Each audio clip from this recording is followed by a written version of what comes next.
I know this isn't like a direct instruction, but save your money. I just want more women to start saving more money. I don't care what it is that you do. I don't care what you're trying to start. I don't care if you already started it, you're about to start it. Women need to have more savings just in general. And if you are thinking about becoming an entrepreneur, you absolutely have to have more savings. You have to like manage your finances well. Welcome to Her Side of the Story. This is the podcast where sister friends tell their side of the story about relationships, lifestyle challenges, and triumph. Here are your hosts, Raye and Ash.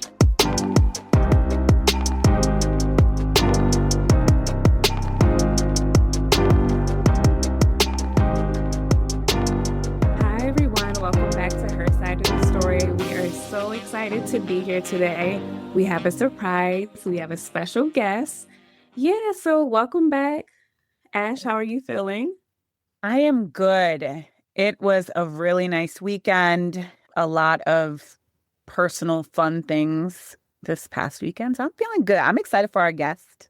Yes, me too. We'll jump right in today because we got a lot of ground to cover. But today's guest is a woman who has mastered the art of turning ideas into impact. Beverly Beal is an intellectual property attorney, entrepreneur, nonprofit founder, and someone deeply committed to helping people build and protect what they worked hard to create. As the founder of her own intellectual property law firm, Beverly helps entrepreneurs, creatives, and business owners secure ownership of their brands, ideas, and innovations. Because let's be honest, if you're building something meaningful, you deserve to protect it.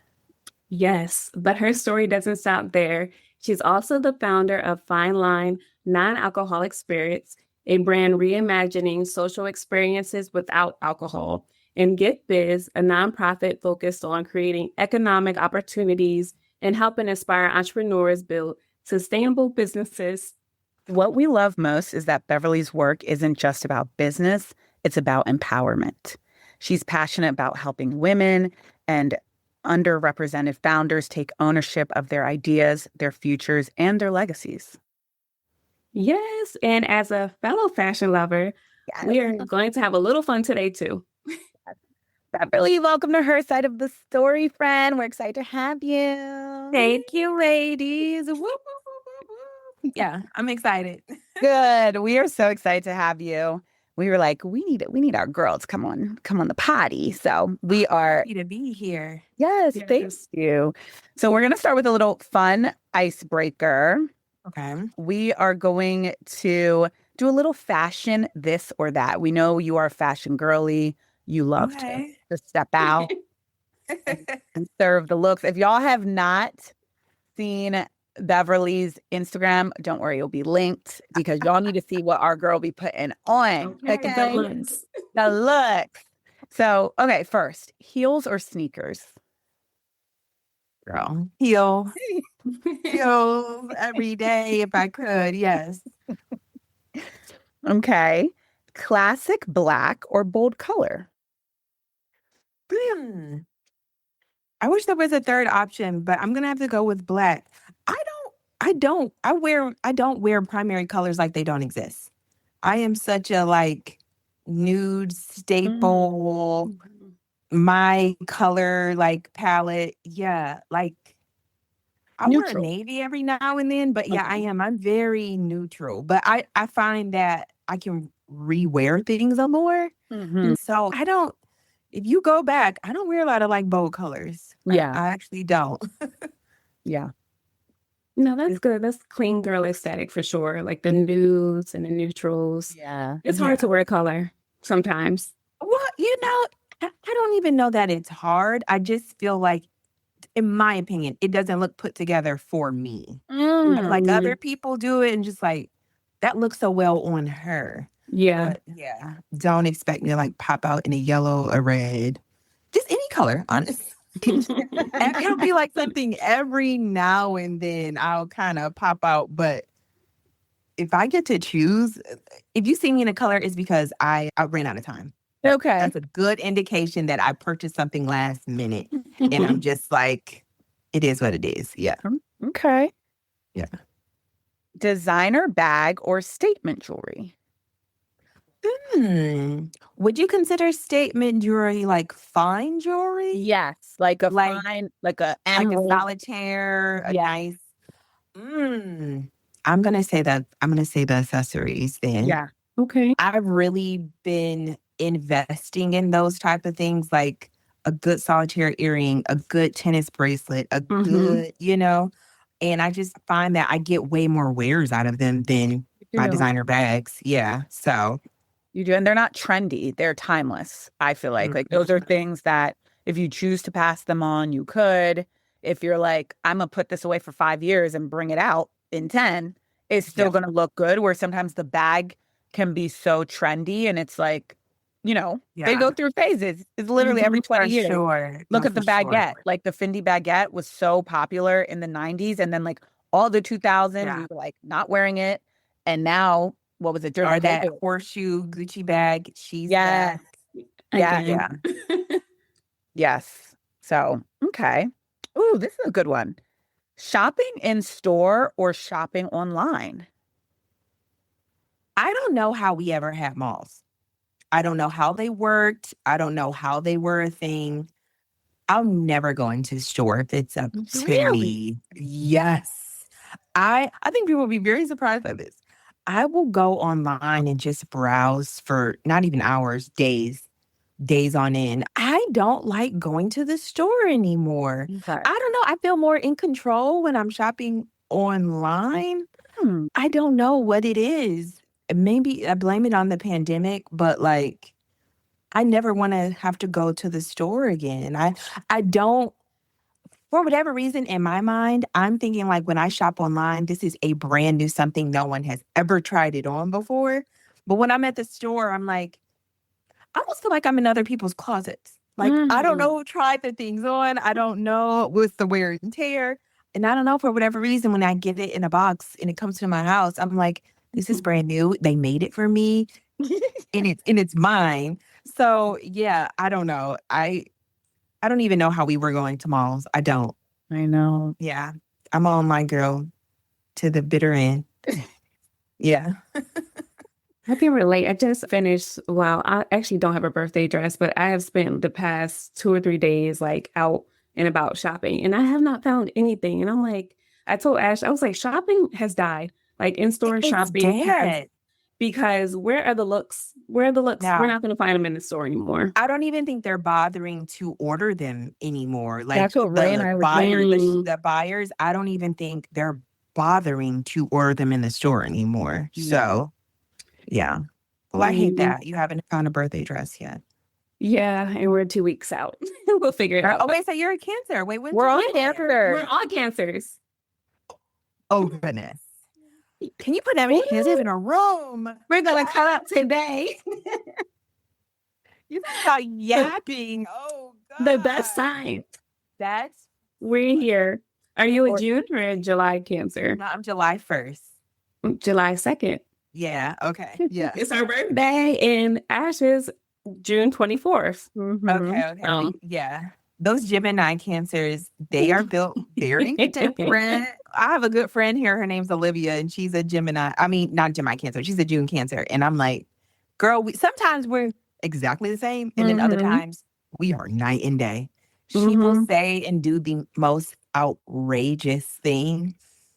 And I'm just like, what is wrong with you? What is wrong with you? But I tell her all the time, that's those June Cancers. They should be still a little extroverted, a little bit more extroverted than us. Oh, definitely. Yeah, we are. Yeah.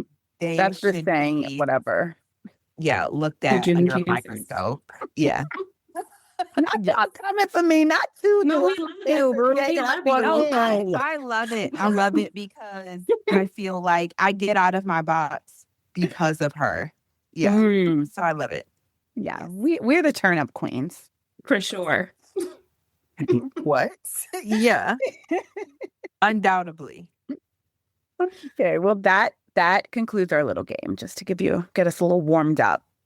Okay. Yes. Yes. So we want to learn a little bit more about you and who the woman is behind the work that you do.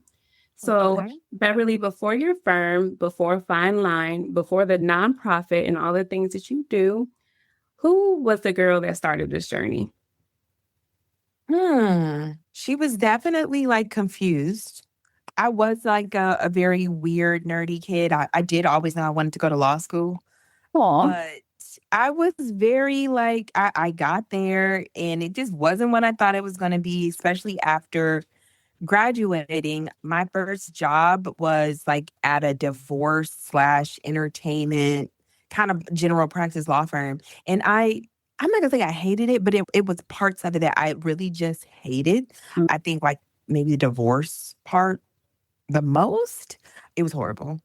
And then I also thought I wanted to be a sports agent. So I was like trying to handle like the entertainment portion. And what it ended up being was like a lot of just babysitting. It was my mentor who gave me a job babysitting his clients, so babysitting a lot of athletes, Mm. which was not what I thought it was going to be. And then on top of that, I realized very quickly I don't know enough about sports. I don't know if you know, but it's like it's a lot of numbers. It's a lot of stats. It's a lot of Mm. probability, and Okay. yeah, it's a lot more. If you want to be successful at it, it's a lot more to it. And then with the babysitting, girl, I'm going to like strip clubs, make sure they don't get DUIs. I'm making sure Mhm. there's no Yeah. incident with any females. I'm making sure they don't get arrested, making sure they don't get robbed. I'm making sure they don't rob anyone. So it ended up being a lot of babysitting them, Yeah. making sure that like kind of nothing happens and they meet the obligation of their contracts. And then also on top of that, I graduate from law school and then I get really, really sick. I was like in the hospital for 3 months, didn't know what was happening, and it was just bad. And then it turns out that I had Crohn's disease. So this happens like after law school. I'm already lost and not really knowing what's going on. I get really sick. And it was just a lot of things at once. And at this time I was like living in Atlanta. It could be a very toxic place. Mhm. And I was outside, okay? I went to Clark, Atlanta, and I went to law school. So like to be in Atlanta at those very what do you call those years? Not adolescence, Formative, but like like formative years. very formative year. I just feel like it was a wild time to be there, like at 20 and Yeah. 21. So I think just a lot of things just kind of hit at once, kind of just getting caught up with just that life and not knowing what I'm doing, getting sick and yeah, it kind of all just happened. But I told my mom, I was like, I'm just coming home. Like I need to just take a break. I left my car, I left my apartment, like I left Oh, wow. everything, my clothes, everything. And I just went back home for a little bit just to get myself right, get my body right, get my mind right. And then I decided like I never want to go back to Atlanta. And that's when I actually decided to move to New York. I'm glad I tried it. It was an experience. And then that's when I moved to DC. Yeah. And it was actually in DC where it's like I have a love-hate thing for DC. Like I did love it at the same time. I'm like, this is one strange place.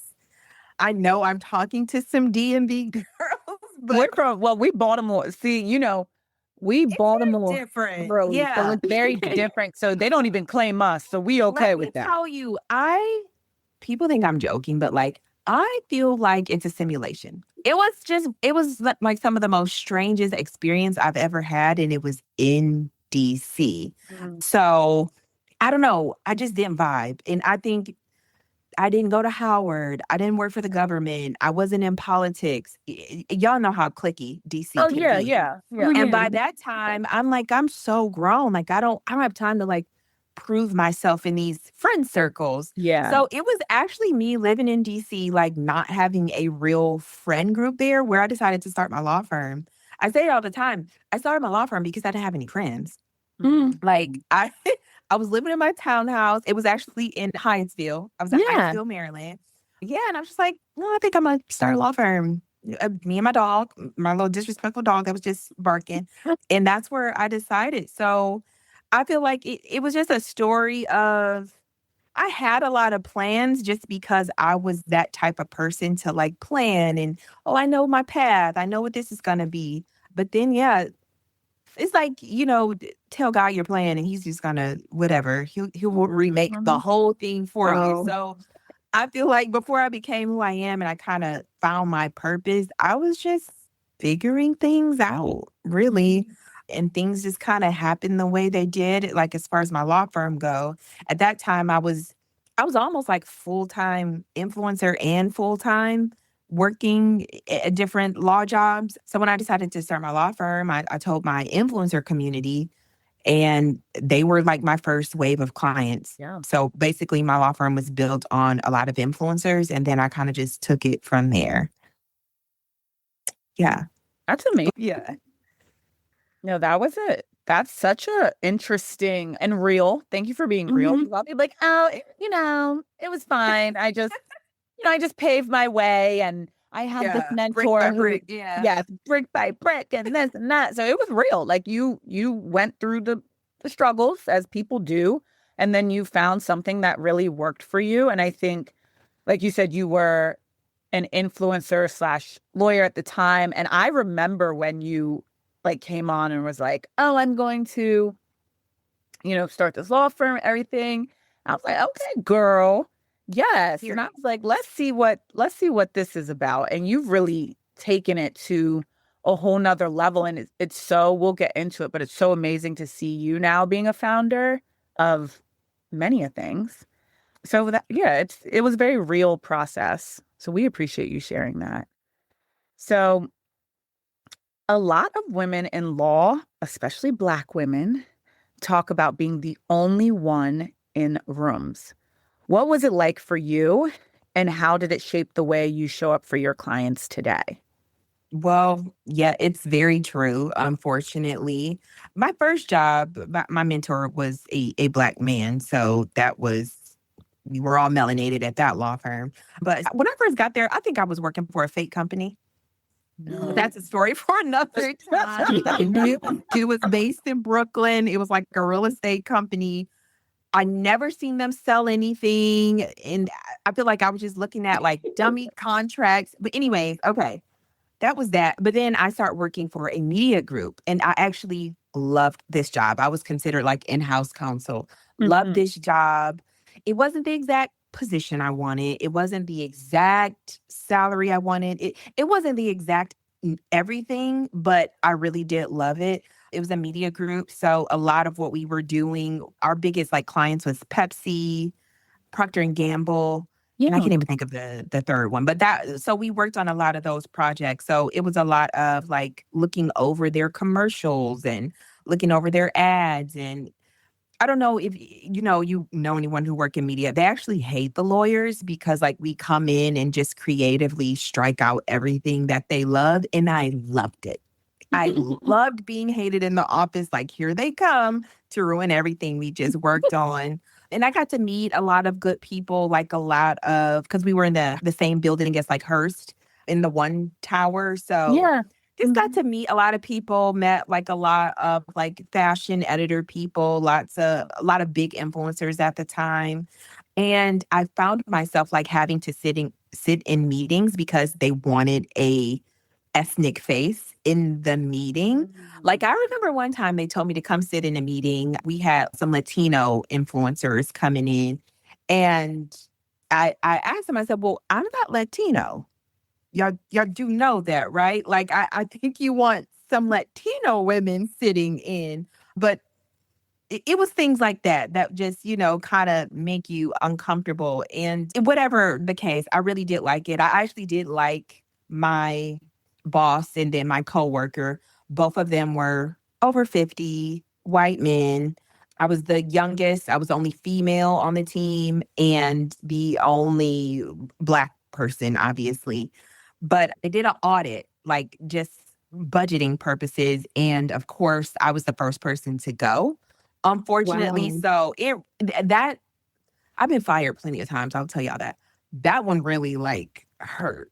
Yeah. Because I really did like it. I really did find like I was finding my footing and kind of being on the other side of like these contracts and these big projects. So I really did enjoy it. I that was a company I would have liked to grow with.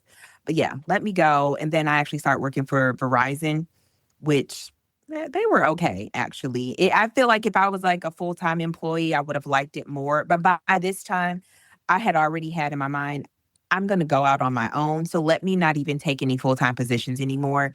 It was then that I'm like, I'm only doing contract work.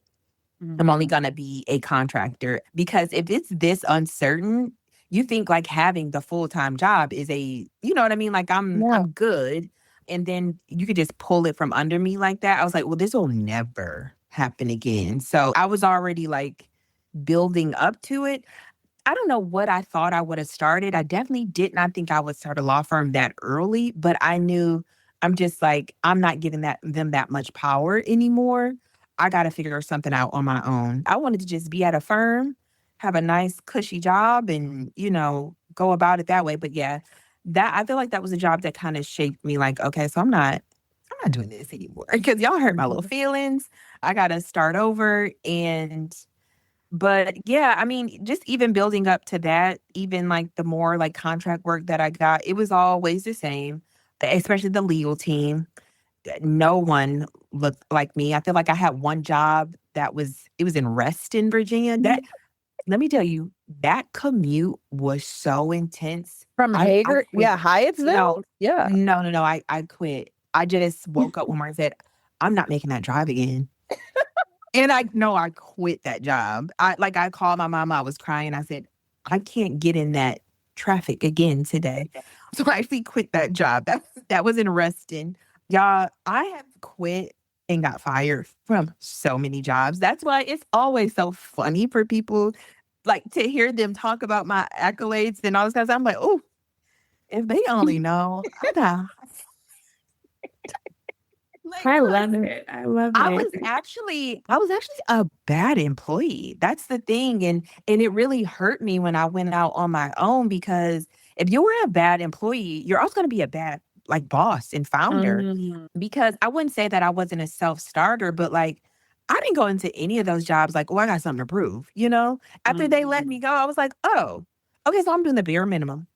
I'm showing up right before I'm supposed to be there. I'm not going to those happy hours with y'all. We are not friends. So like I was just a terrible employee. I didn't want to like be with the culture. I didn't want to take on any projects. I didn't want to lead anything. And it really hurt me when I went out on my own and all those things I had to like kind of learn as I'm building my own thing. So if I could do that over, I would have embraced the corporate culture just a little bit more, just so I could take those skills and, become an entrepreneur. As I tell people that all the time, stop forgetting or leaving all of your corporate skills there to become an entrepreneur. No, bring them with you because it really does teach you like structure and timing and like deadlines. I was such a bad employee. I didn't know what they had going on there. That's y'all deadline. That was hilarious. Up here. So yeah, that it was a shift for sure. No, I love that. I think that's sound advice. If you're trying to be an entrepreneur and you're in the corporate sector, make sure you carry those skills. Even with like our podcast, it's a form of entrepreneurship, right? And I think like our corporate skills, our scheduling, Ash having to be on time all the time, me having to be the only Black in the room most of the time too. It just prepares you in a different way to go out on your own. So that's sound advice. I really appreciate that. Yeah. So we always talk about the wins, right? Like we talk about all your accolades, all the amazing things that you're doing. But what's the thing that nobody sees? What would you say building all of this cost you personally? I don't know if people talk about how isolating it can be, like doing a lot of your own stuff, just because if you don't surround yourself with people like you, it can be very isolating. People just don't get it. They don't understand. And if you don't surround yourself with people who also have the audacity, it can be isolating, but it can be very isolating. I don't think people talk about that enough of feeling like it's just me. I'm just going through these things. These things are just happening to me and my company. So I think that was another like part of like starting the nonprofit as well. like building that community and knowing you actually do need to be around people. Because I think me being an only child, I'm so used to only checking in with me. I will just be behind my laptop for days, like not talk to anyone, not connect with anyone. And like the older I get, I really do make that as almost a part of my company. I need to meet people. I need to talk to people. I need to connect with homegirls. Like I need sisterhood. You need all those things to like stay sane and keep up with everything that you're doing. So yeah, I feel like I've gotten really good at compartmentalizing and also like building a community because it's it's not even like it's an extra thing anymore. It's a part of it. Mhm. Because you will lose your mind without being around those type of people and like people you can tap into and, you know, bounce ideas off of, things like that. So yeah, I think people don't just realize that sacrifice. That's the lose for being like an entrepreneur and starting your own things. I think people think it's like so much freedom. Yes. Yes. Couldn't tell you the last time I felt free. Like these businesses run me. I work for them. I still have a boss, you know? Yeah. So yeah, I think that's the like biggest, yeah, like thing you kind of give up doing things on your own. That's so interesting that you talked about, you know, isolation, and because Ray and I have been having several conversations about how specifically in certain seasons you have to isolate yourself to kind of get Yes. to the next step and get to what you want to do and accomplish whatever it may be. We talked about early on in the podcast about how our friendships have shifted. So Hmm. Ray and I barely have been friends since college. We went to Oh, college I love together. that. I love that. So we've seen a lot of seasons of each other.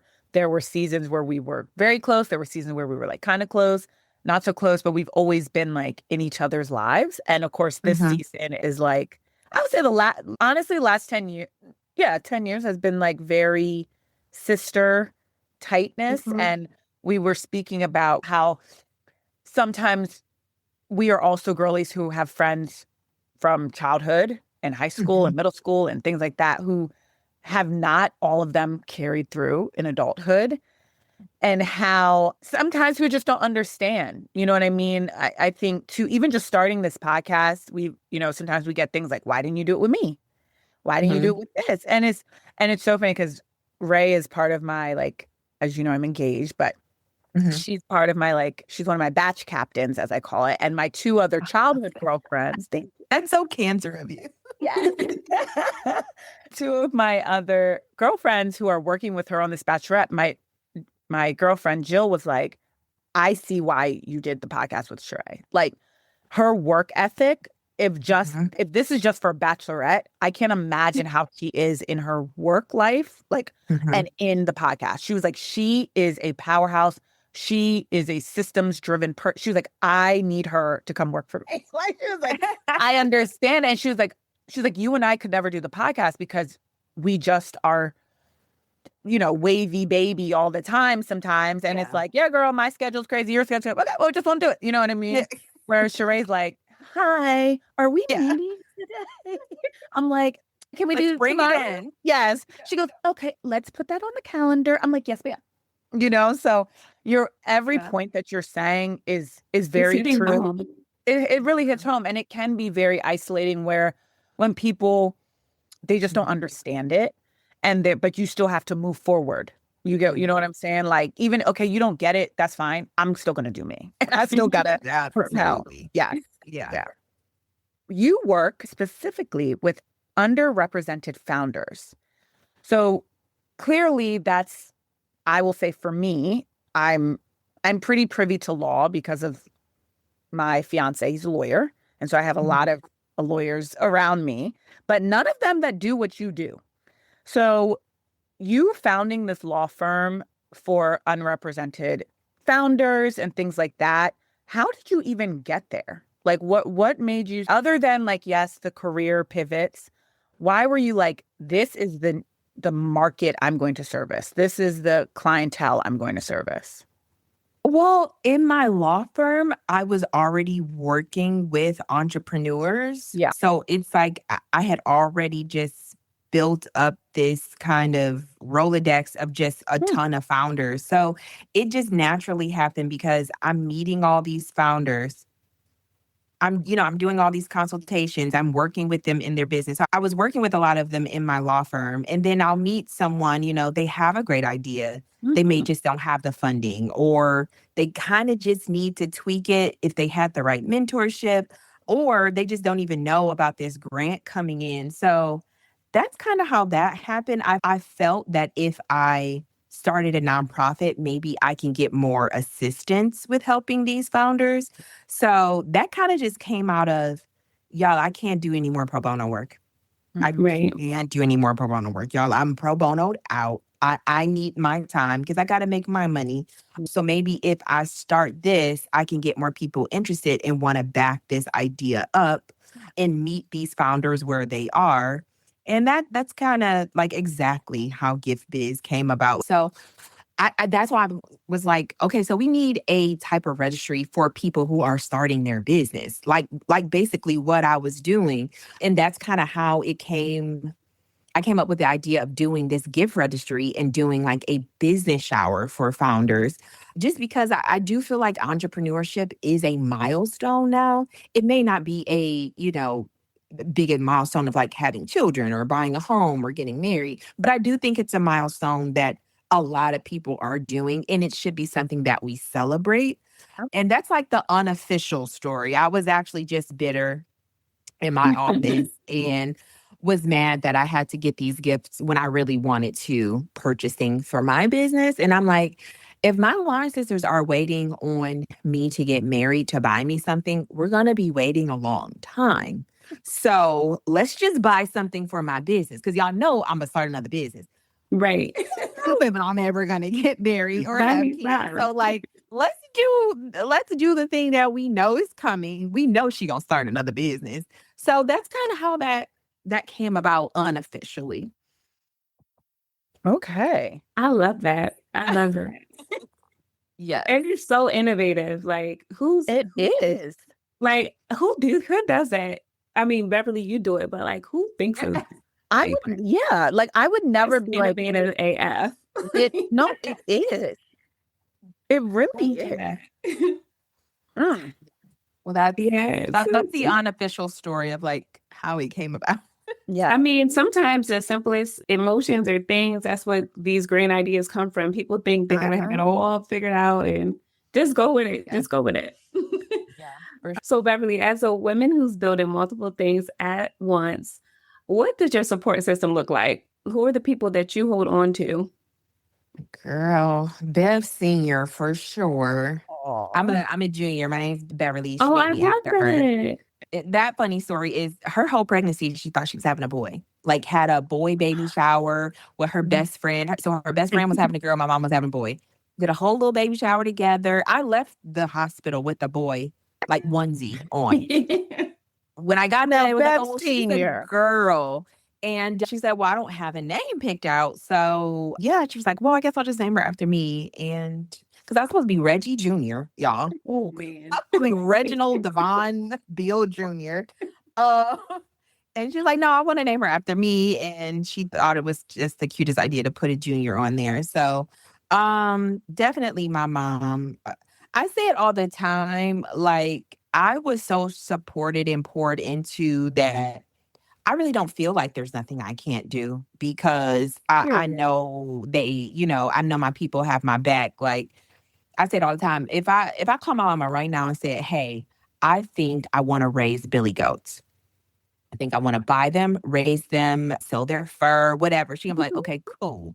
Where we go get them at? Like where do we buy the billy goats to start this process? She's that type of supportive, and with that type of like, she's a go-getter too, and she's so supportive. I really am so delusional. Like I really do feel like it's not nothing I can't do.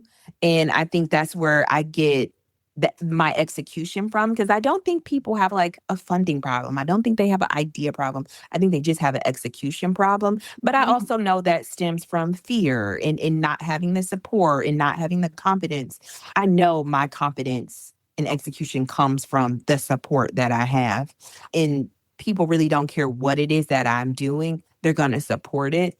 I'm unfortunately not very close with my actual family on my mother's side. After my grandmother passed, it kind of just it's just disconnected, unfortunately. So my play aunties like really stepped in. Even my like play uncles. I have a ton of acquaintances. Ton of people know me. I know a ton of people. But don't go tell people we friends like that, because I'm not friends with you like that. I'm not. And I mean it. I got That's hilarious. for solid 2 or 3. Really 2 though, because one of them a little special. That's all I need. That is all I need. I don't need more than that. I don't like too many hens in the house. And it's not even that I feel like I'm a hard friend to have. It's just, unfortunately, a lot of people just don't have that emotional intelligence. And I don't know if that's the cancer in us, that we are just so tapped in with our emotions and mental state and just how things immediately affect us. Like someone can come in and that energy is different. We're turned off. Like Immediately. it's I don't have nothing against you, but I have no interest in like carrying on something with you. And I really stand on that. And I think that also stemmed from when I got sick. I got rid of a lot of things in my life, and that included people too, because I felt like even the energy was kind of throwing me off. And the thing with Crohn's disease is like it's triggered by stress. Yes.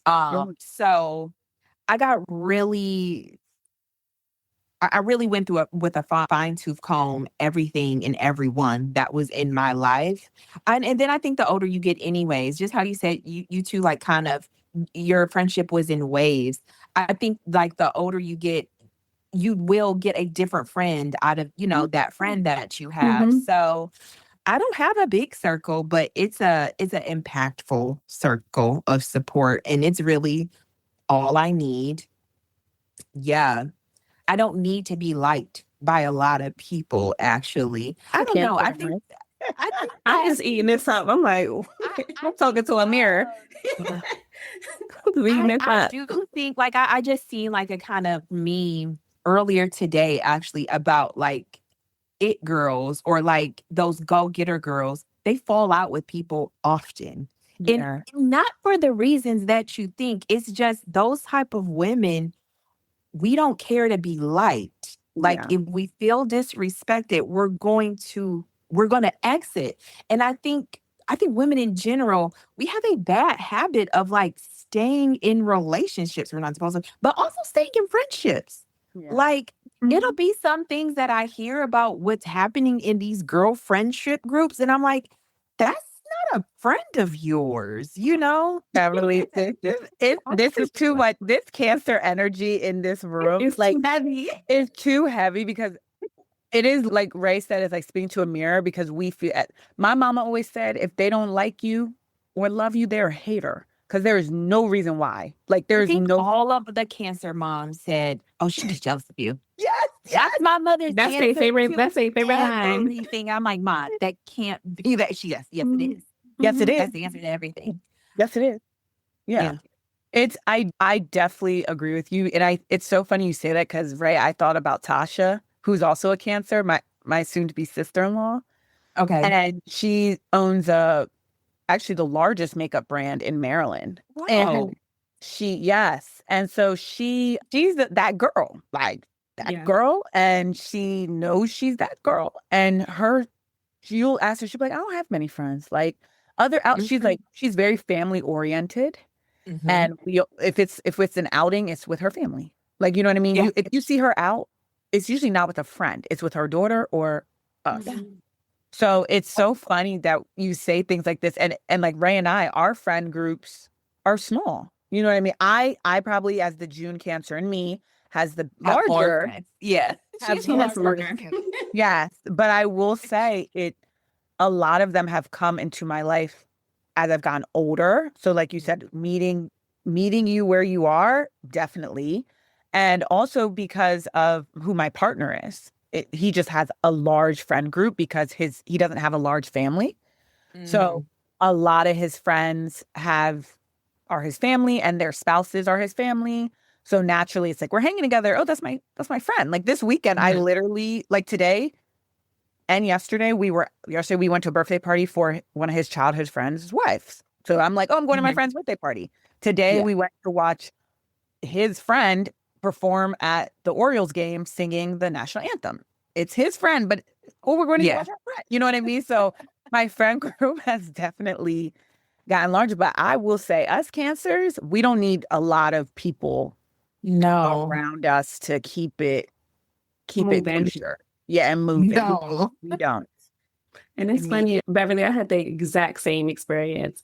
So you mentioned you had got sick, and Yes.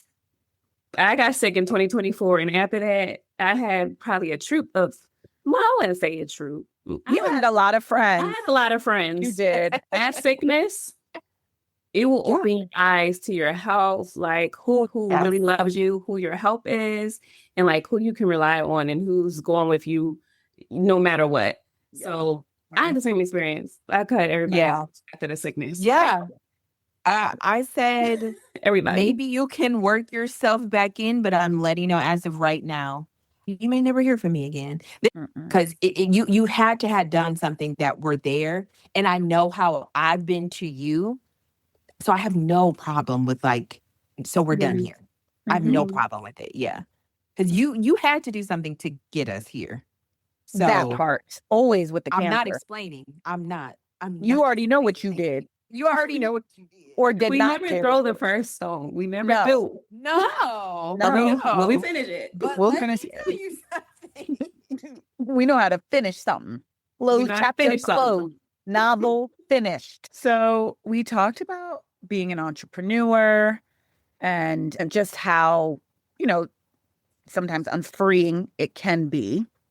What is the most common mistake you see founders make when it comes to protecting their work or not protecting their work? I think that, well, when I say founders, I'm talking about Black people. So I'm talking about my people, my clients. Like I do have other clients who are not African American, but I'm going to say this. I think Black people are the most creative people on this planet. The ideas, the concepts, the things that I feel like come out of their brain is just crazy. But I do think that creativeness, they're just not thinking about the other side.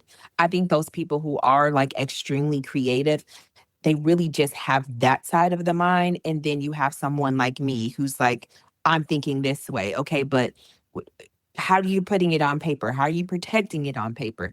And I think that is just something creatives lack in general. But I only say that because I just go back to saying I think that Black people just come up with the most outrageous ideas. And I think they're just not thinking about that. And then most of the time when it's Black founders, they're coming up with something to help us. That's usually their idea. They're coming up with something to help with our administration, or they're doing something like help with perimenopausal women. It's always to help us do something where they feel like the other brands just left us out. So I think they just want to be the solution so badly. And their real cause and reason for starting it is to actually help people. They don't care about all the other things that they need to do and realize don't know, this is a real business that you have. So I will say that they're more so, they're doing businesses out of emotion as opposed to thinking of it like a corporation and making it very gray and, making it very strict. And I feel like they just can be very loosey-goosey about it because they feel like as long as they are helping the people, then I'm successful. So it's just, for me, I want to come in and give you the structure. I want to give you, I can't give you the system, but, like help you get to that place so you can run this like a real corporation as opposed to a very helpful hobby that you have. But Yes. I think that's the biggest thing. A lot of my clients are creative. So the biggest thing that they have is just like treating their business like just something that they just do because they have so many good ideas. They're not even thinking about it as like this is a corporation. So I would say that between not really structuring the business to be a business, the other thing would just be the execution. They either have executed but not treated like a business, or they've been sitting on a crazy good idea and just never executed, never started it. Those are like the biggest things. Those are very true. I definitely think for our community, for sure. And I think too, not just helping each other, but I feel like when you have a founder or innovator who becomes successful, they hire their family, which sometimes is not always Girl. the Yeah. best avenue. And they're like, well, I want to employ my cousin Johnny and my sister Kim and all. And it's like, yes, understandable. But Mhm. are these the best workers and employees? These are now your employees that will Yes. help you get to the next place or even Mhm. get started. And a lot of the Yeah. time it's not. It's really, Uh-uh. really not. And I think that's where what you're like comes back to what you're saying about making it kind of just gray. Like maybe we can hire them, but let's get these systems first and maybe let's see Yeah. how this grows and then talk about something. But they just may not be the best to do it. But I think we Yeah. as people of color, we always want to help. We're just naturally helpful people. And Mhm. hiring our family, I've seen it, and I've seen some businesses that I think could be way bigger fail, totally collapse because they had their Yeah. family running everything. My accountant, my attorney, my employee, my this, my this, it's all my family. And I'm like, no, like it Yeah. should not be, the person Mhm. doing the books, the person doing the payroll. No, like that is no, you should not have them involved in any of that. No. So thank you for that advice. It's heard. Or what, Beverly, I feel like I've seen this too, how you mentioned the creatives. I feel like I've seen it a lot with app development. Like there's Mm. so many amazing apps that people have pitched these ideas. And if only they had some support, if only they had some, Yeah. well, not even support, but like maybe media or, the things they need for the business to really jump off. And again, too, I want to see Black creatives do better. Like I want to see them be able to protect their work and for them to be out front where they deserve. Because it's nothing worse than seeing your idea taken by a bigger company. Like, you're Mhm. not coming with that, but you have Yeah. no law backing you. You have no lawyers. You have no one who can go fight for you to go get those rights. So I think it's really, really important that, we learn and we have people like you in the spaces to help direct these entrepreneurs as they move forward in their endeavors. So Yes. yes, but switching gears a little bit. So talk to us a little bit about fine line. The non-alcoholic space is booming right now. So Yeah. what made you want to get into that lane? Lord, because I don't have no boundaries. There's no one like bringing me in to say, Beverly, are you sure? No, I get these ideas and I'm just like, oh, but let me see it through. Honestly, I mean, because of the Crohn's, the Crohn's is like a deficiency in your digestive system. So alcohol was just like out. I wasn't a heavy drinker before, but after this, it's just too rough on my gut. And then I really start focusing on gut health. So stopped drinking a long time ago, but still want to be out, still want to be social. And it's just like everything that we do to celebrate, everything we do to do anything, there's alcohol there. And it's like, I mean, it's gotten better now, but like, you tell somebody you're not drinking 10 years ago, they think you lost your family. You've been in a car accident, you lost your license. Oh, what DUI. happened? Yeah, like just You're pregnant. Mm-hmm. your life It had to be something outrageous. upside down. They have less questions when you say you don't want water. So, yeah, it was just, I stopped drinking and then I saw this space and I'm just like, Yeah, it's very LA girl. All the drinks were just like, I just feel like that's who they were marketing to, which, Mhm. surprise, surprise, they kind of always leave us out of that.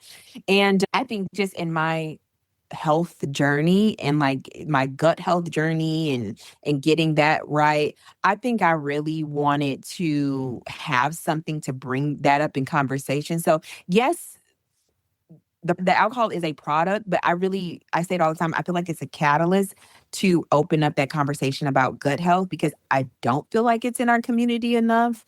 I Mhm. feel like they're big on like, diabetes, breast cancer, high blood pressure, but no one's talking to us about like that gut, mind connection and how important it really is to like our whole function. So, um, that's what I hope that fine line does. Yes, it's a product. Yes, it's a fun. We're social with it, but I also want it as like education. So at the end of the day, I feel like I want this marketed as a wellness product. Mm. So yeah, that's kind of how I came up with it.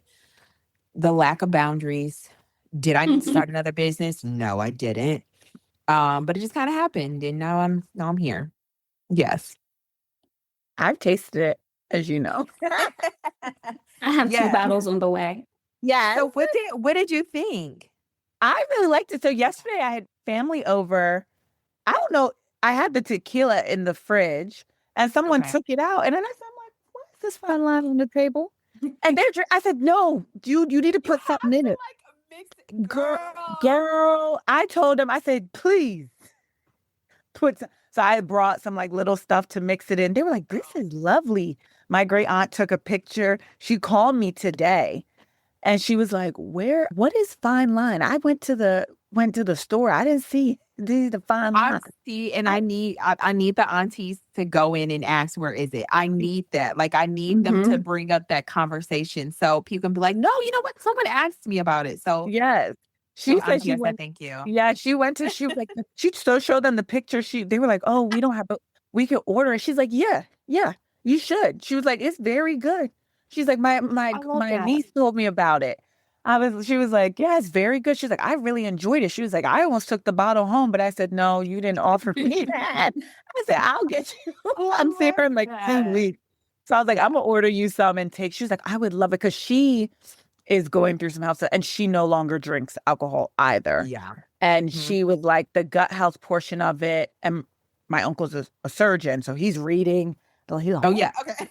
yeah, he's like really reading and it and Yeah. looking and So he saw like the turmeric we put in there, yeah, like the ginger. Yeah, yeah, yeah. So I yeah. love that. He was Yeah. like, he's like, this is truly all natural. Like he's like, this is really ahead of its time. That's he said it's innovative. He was like, I I think it's love that. very, he said the packaging is sleek. I tell you, my family took because in my bar, I took it and out the front. I'm like, I come down, so I'm like, I'm like, where did you get this? They're like, Mama, it was in the fridge. You drunk it the other day.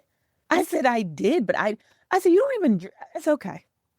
Yeah. Just go ahead. I was like, go ahead. And I was like, mix it with something though. And it's funny that you say that because on like this journey, obviously I've never been in the food and beverage space in my life. This was very new for me. So really figuring out who my customer was. Mm-hmm. And people were so big on like Gen Z, Gen Z, because they're drinking a lot less than Less. what we were Yes. drinking. Mhm. But that didn't translate to them, oh, they're not drinking, oh, they're buying non-alcs. They're just not drinking at all. They're At not all. actually buying non-alcs. So Mhm. there, as of right now, my biggest customer base is like maybe 30 to like Mhm. 45. Yeah, I was gonna say millennials. Yeah. It's that group. So yeah, a lot of mine's is like millennials and Gen X. Like Yeah. I get a lot of women like, oh, I'm going through the change and I just like Mhm. something. And then other people were just like, I'm making like a lifestyle change. I'm making a health change. I want to have something. I'm on my like prebiotic journey as well. So it's been very telling to see who my customer actually is. Because then at the end of the day, Gen Z, they actually don't have no money. They do No. not have any money. And you gotta realize like a non-out spirit, this is for people who kind of have a little bit of a disposable income. They're a little Mhm. further in their career. They can afford these kind of extra Yeah. things. Yeah. So it's just I'm finding my way in the space. I'm actually do more like hospitality. So actually Okay. getting it into like restaurants, bars, retail, groceries, place like that. So yeah, because honestly, the D2C, it's really hard to make your margins because of Yeah. shipping. Hmm. It's like my bottles only cost $37. If I get a customer in California, shipping be like $40, you know? Yeah. Hmm. So it kind of I don't have that distribution yet. That D2C makes sense for me. Obviously, Right. I love people supporting, and going on and buying bottles, but that margin, it eats my margin like crazy. But I need people to purchase because, people like you, people like your aunt, like they are spreading the word. So Mhm. it's like you take it with a grain of salt, and I just keep pushing, and I'm actually bringing the product to market in New York very soon. So Yay. it's moving. Well, again, y'all have to try Fine Line. You can order it. We will put the link to where you can order it in our bio on our profile, so you can definitely try it out. It's worth the try. Ray's trying it out. I've tried it out. Definitely try it out. Perfect. So, Beverly, for the woman listening right now who has an idea she has not protected, a business she's been afraid to start, or a dream that she's been sitting on, what do you want her to hear? Hmm. I know this isn't like a direct instruction, but save your money. I just want more women to start saving more money. I don't care what it is that you do. I don't care what you're trying to start. I don't care if you already started it, you're about to start it. Women need to have more savings just in general. And if you are thinking about becoming an entrepreneur, you absolutely have to have more savings. You have to like manage your finances well. Yeah. And that's before anything. Like I'm not gonna give you some like woo-woo answer, like, oh, follow your dreams. And like if it, no, like be strategic about it. Like you have to make sure you're in the right position. Like you have to make sure your money is right. You have to make sure your timing is right. And everything won't be perfect, but I feel like everything we've talked about, you have that solid friend group or family. Because you need the support. You need someone to say you're okay, you're doing the best you can. And then like the protecting part, I would say, I mean, I don't want to like put my dog in the fight, but yeah, you need to contact an attorney. If you don't do anything else, contact an attorney and contact an accountant. I have the unhealthy closeness with my accountant. Okay. If he was married, his wife would have a problem with me. I love my accountant, but let me tell you that when I say it's unhealthy, and I'm working on it. I treat my accountant like my therapist. But that's because my anxiety or like the things I would go and work on in therapy, it's all around money. Like I have this Mm. unhealthy uncomfortability with money. I do. I feel what do they call it? I have a scarcity mindset. Okay. I'm Hmm. so afraid of money. And I go and see my accountant and he says, Beverly, you're fine. It's coming in. You have stuff here. It's building. It's growing. Why are you panicking? Why are you freaking out? So it's just like when I'm spiraling, I talk to God, my mama, and my accountant, and then the world is, all better again. So it's just like you really have to surround yourself so that you do feel like you can do this. Can you do it by yourself? Absolutely. I've done plenty of things by myself, but as it's growing, I needed people. I needed to lean on people. I needed to talk to people. And then as far as like having the money, I'm not one of those people that tell people to quit their jobs and become an entrepreneur. I think it's criminal to tell people to do that. No, you need to have your finances together. This is not for the weak, and it's not for the broke either. You stop thinking you can be a broke entrepreneur. That's not a real thing. You you need to have income. It takes money to make money. So as far if I could tell you to protect yourself, I'm going to tell you, you need to have some jobs.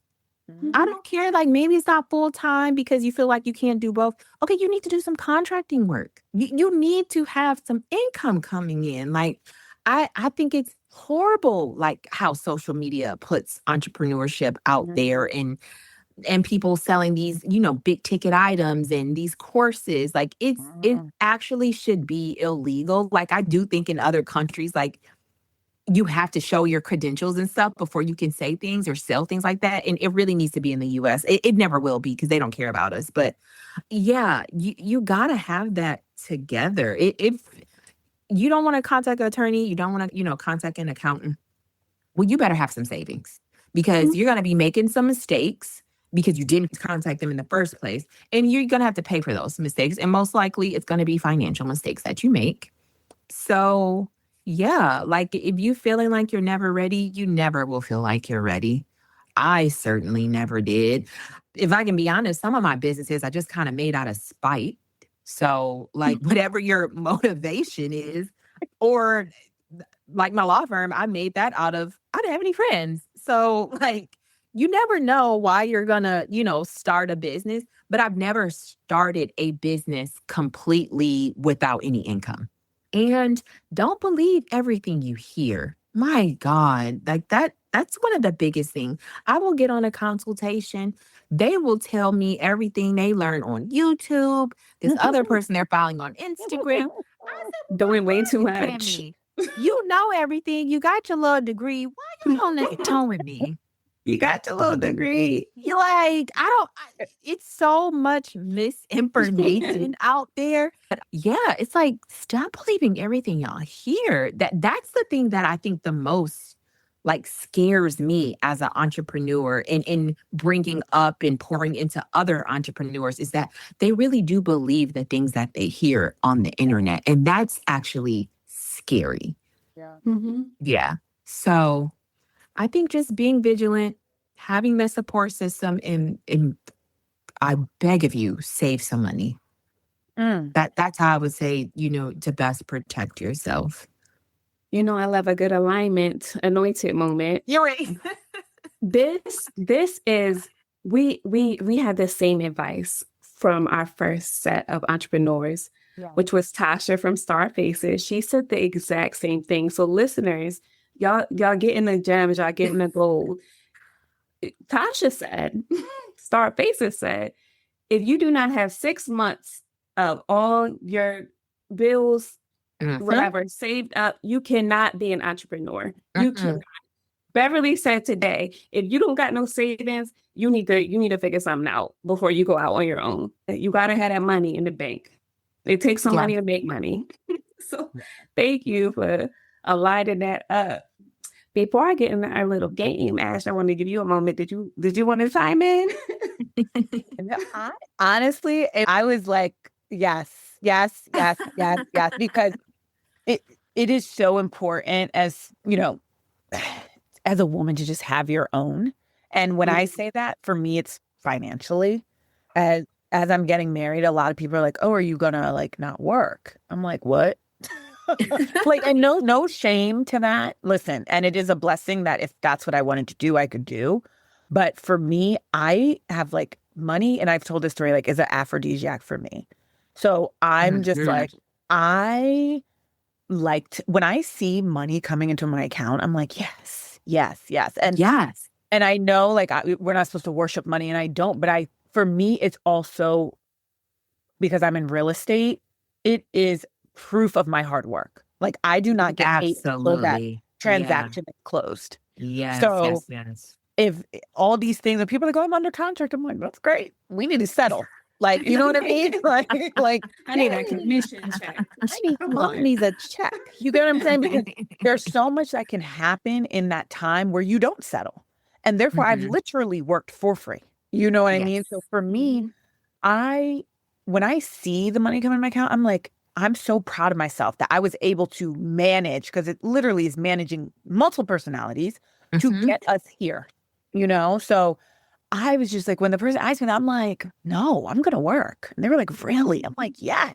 And I love it. Like I do not like asking my man, and I've never been this way, for money. Like, I just don't. Like, you can give me, if you want to give me, Yeah. fine. But I'm not going to be like, hi, I want to get my hair done. Yeah. Can you give me the money? No, you should see my hair look a mess. Be like, baby, Let's go get your yeah, hair. I sent you some coins because you didn't get the hair done. Like, I've never been the one to ask my man for that. So for me, I'm just like, what do I look like? Stop working. And I like to buy my stuff. I like to travel. If I want a shipment of fine line coming in, I don't got to ask him. Period. You get what I mean? Like, I just can do it. And so for me, it's freedom. Like, it's so, when you have that financial freedom thing is real. Like, It's very real. it is so very real. And I just see a lot of women who, when they're getting married or, raising their kids, and I don't want to, I hate to use the word lost themselves, but a lot of it is because financially, the man has full financial But it's a control. percentage, like 70% of women who, like, depending on the demographics, who leave a marriage. A lot of them have to get on welfare. Yes.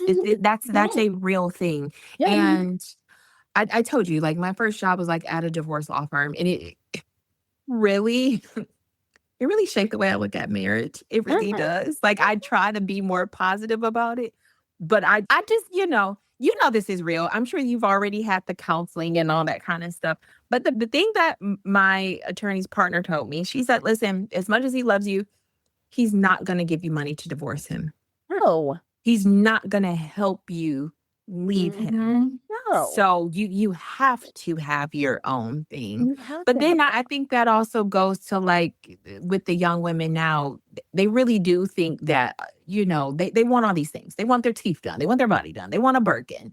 They want all these things, which, listen, mama, reach for the stars. Like, I'm all here for it. But I have to tell you, in my time, because I was a hot girl in my day, in my time, I have to tell you, you have to have your own. You do. You have to have your own. Anything they do for you, that's just extra. But you have to have it yourself. That's just icing. That's just the cherry. That's just the sprinkles. You have to have it yourself, though. You have to. That is the takeaway. Yeah. From all three cancers in the room. All right, Beverly, I'm going to get into this, a closing game. Yes. It's just a little bit of rapid fire. So answer first thing that comes to mind. Okay, so the first one. The one thing every woman should trademark before she does anything else. I think she should trademark. I feel like people have to get better with their quotes and, like, their taglines. The demure man, where the money resides. Like, Tenderism. Tenderism. Y'all have to get better with that. Like, and I know some of them just don't even know it's going to pick up and have this, like, virality, but y'all got to start thinking bigger. Like, you have to. I wake up every day like, you know what? I may have the saying that everyone's going to say today, for the rest of our lives. So and then, I mean, if it does get viral, y'all got to jump on it. Because guess what? Someone's going to jump on it. Some bigger corporation is going to jump on it. We're seeing the whole thing with Esther and Patrick Todd right now. Yeah. Someone's going to jump on it and make some money off of it. You have to know. So, yeah. I feel like that wasn't a rapid fire question. That's okay.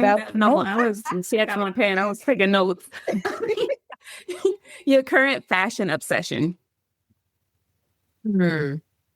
Actually, you're going to be very surprised by this answer. I'm actually very, like, disingenuous with fashion right now. I'm not surprised by that. I think I'm just, like, I'm getting older, and it's like I still love fashion, but I'm telling you, it does not move me the way it used to. You want to get me going, you want to get me riled up, like, tell me you got a 6-unit for sale, something like that. Yeah. Like, you want to, like, get my blood flowing. Tell me about the new ETF everybody is buying. Right. I'm always gonna love fashion just because I feel like it speaks for you before you even open up your mouth. And that can be a good thing for people, or that can be a bad thing. But I do like what I have on. You gonna know how to approach me, and it shouldn't be like that. But listen, it is. It is. And so, and that's why I do dress accordingly, because I want you to treat me accordingly. But I don't, girl, No. fashion really ain't doing it for me. Right. We've been having this conversation for the past week. Like I said, I definitely been collecting like my fine jewelry, like making Yep. a collection of that. I'm definitely turning into a wealthy man. I love watches now. You know what I Oh, mean? Like this whole time, I'm like, Beverly, you have to marry a wealthy man. I just became one, unfortunately. period. I'm never beating the wealthy man allegations, okay? I have multiple mortgages. I love golf. I love watches. I've turned into a middle-aged dad of like 4. The kids just went to Stanford. Like, you know what I mean? Like I got grown man bills now. Yeah. I'm never beating the allegations. Like, so it is what it is. All right, next one. A book, a podcast, or resource that changed how you think about business. You know what? I like podcasts that just they kind of talk about like random things or even like random scandals. Like I'm actually a huge fan of American Greed.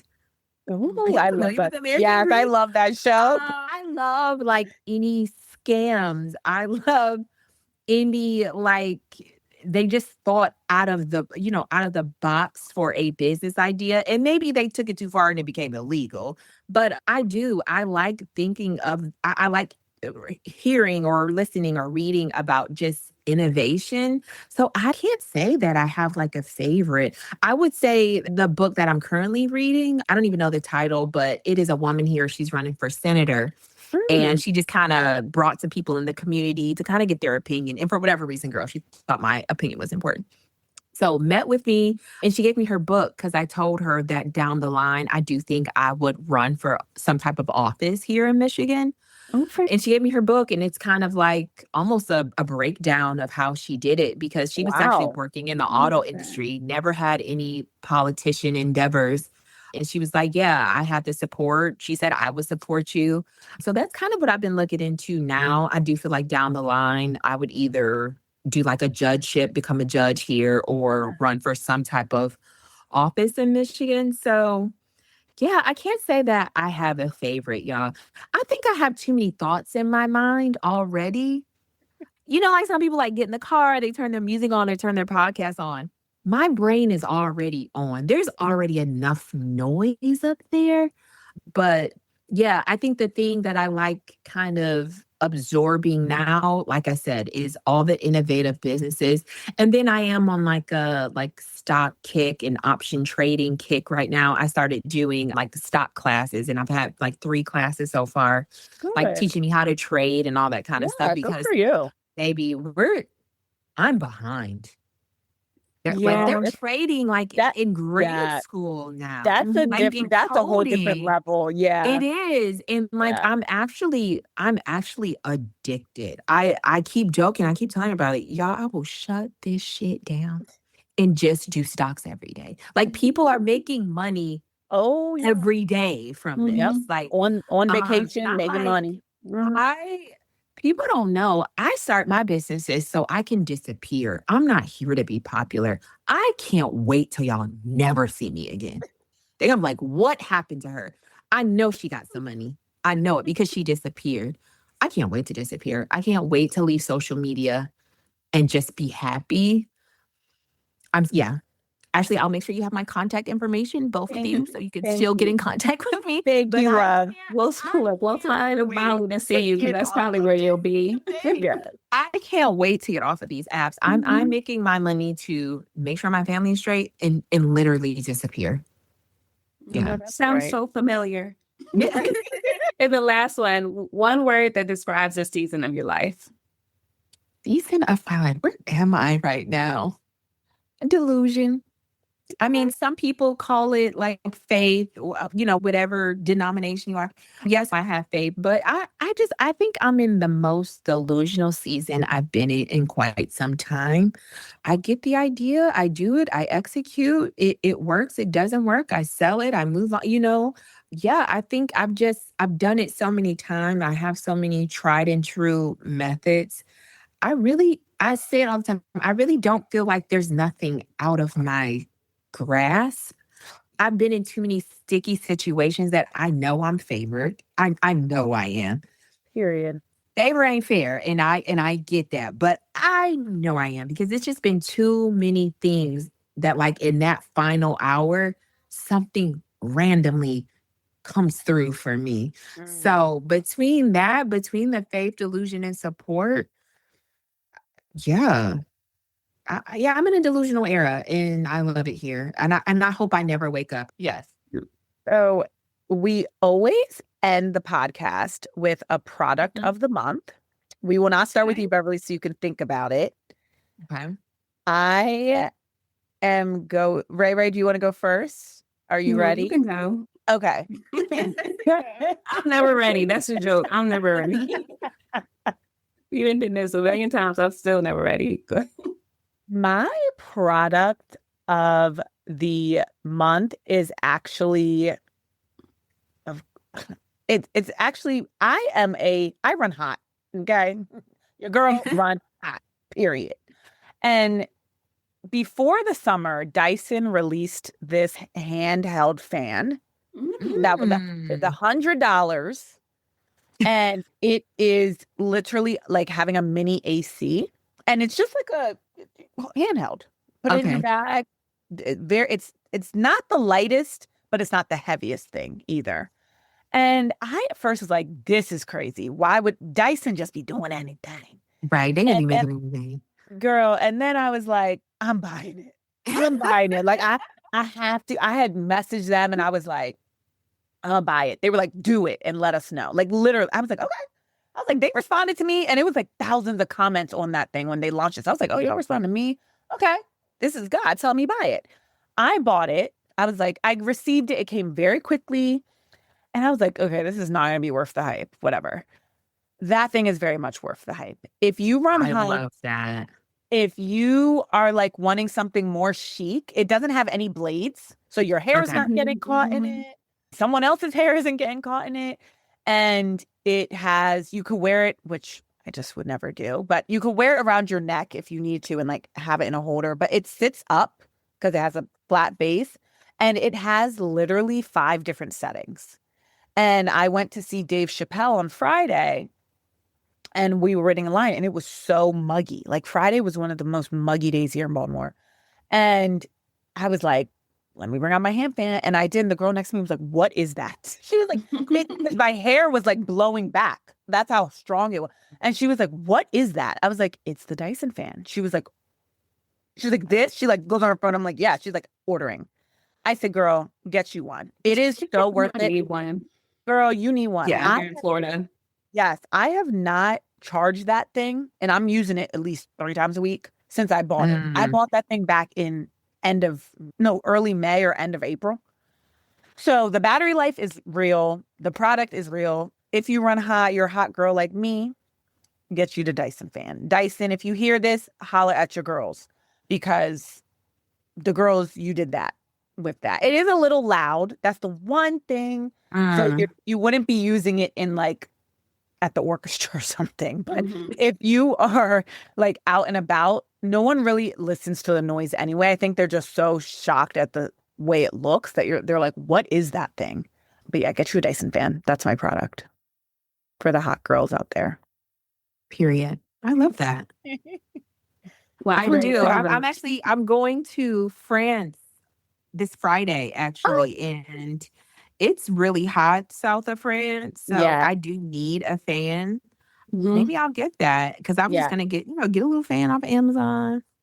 Get those work well too. But if you feel like you need something that you will have and it's worth it, I would say get it. I would say get it. Yeah. Okay. So I don't have a product, but I have a service or I Oh. guess gym. So my training gym, which is ISI Elite Training, which is high intensity strength training workouts. I'm an ex-athlete, so I was able to jump in like my first couple sessions, but the recovery was something to remember for sure. But I think that's too, like me being a former athlete, I think I need someone to tell me what to do. Like for me Yeah. to really, really get into it. And there you feel the pressure. If you're not looking at other people doing better than you, the coach is coming around like, oh, that's not a real squat. Squat harder. Pick up some more weight. You can do more than that. So I really like this gym. I go a couple times a week, every Friday at 12 for sure. But it's been amazing. I've never joined a high intensity gym or strength training before. So this is my first experience and I'm enjoying it. I feel like I've accomplished something. Yeah, I feel like the product I like right now, just because I told you guys, like, I'm really on this stock kick right now. Yeah. I'm going to say Fidelity Investments, Ooh. Robinhood, and Charles Schwab. And if you're really feeling spicy E-Trade, I honestly, it'll probably be my next business, but I want to put something together. I want more Black people to know how this trading stuff works. So the guy who's like giving me my one-on-one class, he actually comes to the coffee shop and teaches people for free every Wednesday. Wow. And when I tell you he brings out a crowd, and it's kind of, I love to see it because I want us to have this information. I keep telling him, like, I want to put it on a bigger platform. I want to help you monetize this. I want to get you on YouTube because he's doing the Lord's work. Yeah. Like, I'm talking about, I mean, depending on how much money you have, but like just making $1,200 in a day from nothing, from clicking a couple of buttons. $1,200 a day could change somebody's life. Absolutely. And I don't know if y'all know, but like our coffee shops, we're in the neighborhoods. Like we're not in the suburbs. We're not in Southfield and Bloomfield Hills. Like we're in Detroit. We're on the west side. We're not downtown. Like we are in our neighborhoods, not far from where I actually grew up and where my mom grew up. So I love seeing that type of community. And that's just really what I'm into right now. Y'all, so if y'all see that little graphic post saying we're shutting down, I'm shutting down the firm, I'm shutting down Pineline, y'all will know why. I've retired and I'm in Florida somewhere and I'm doing stocks every day. So yeah, that's my product right now. We love that. That's all very helpful products. We have wellness covered, finances covered, and staying hot without being hot. Exactly. Well, I Beverly- wanted to be a runner so bad, and it oh, girl. it did work out for me. I think you got to really find your flow with it, and I did. That the run club thing It is hard. Yeah, I can't run. Even to this day, I can run if needed, but like I let me not say I can't run. I can run on a treadmill. I can't run in the wild. Like I get too distracted. I psych myself out. I'm like, is the pace right? Am I running too slow? The in the wild runners, kudos, because it is more scenic and it's beautiful. But for a girl like me, no, put me on the treadmill. I'm thinking too much. I can't sit there and run. I would be alone with my thoughts too much, actually, and that's not safe for anybody. Yeah. Yeah. But Well, Beverly, thank you so much for giving us your time, your truth, and your energy today. This conversation is one we're going to be thinking about for a very long time. So we really appreciate you. Just thank you, ladies. This was so much fun, honestly. Yes, but we're closing. So her side, thank you so much for always listening and staying tuned. Yes. And we will make sure to tag where you can find Beverly and, of course, link her so that you guys can go check out her multiple businesses and get you some fine line to try. Yeah. And if you're in the Detroit area, Beverly, your coffee shop, it's called Detroit. Yeah. Detroit Brutiful Coffee House. And we have 2 locations on the west side. Yes, stop by. You might run into me. Yes, and run into the gentleman who's teaching about stocks Yes. as Yep. well. So thank you guys so much for coming and listening today. But until next month, we will. Stay empowered, Yep. Stay stay empowered. bothered, and stay her. Period. Okay. Bye, Brady. Have a good night.